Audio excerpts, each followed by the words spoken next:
สบายดีสบายดีมาสัมภาษณ์เนาะแนะนำตัวเลย โดยซื้อกัญญาจบจากแบงค์เลย ก็เดือดเก้าป่ะ บอไม่ตั้งให้ซื้อ วัดจักรภาษา สาม ภาษาลาวหรือไทยรถแห่งความสามารถพิเศษมีอย่างเน่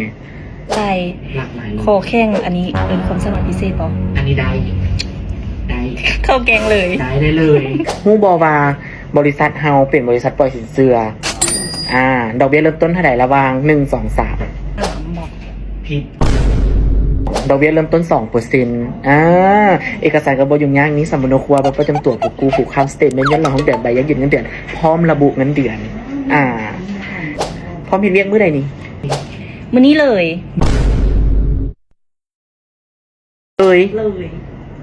เลยว่ะอาจารย์ที่สั่งติดต่อไปอีกเดี๋ยวบ่โอเคน้องได้ติดต่อไปหาเด้อน้องกัญญาเด้อขอบใจหลายๆสบายดี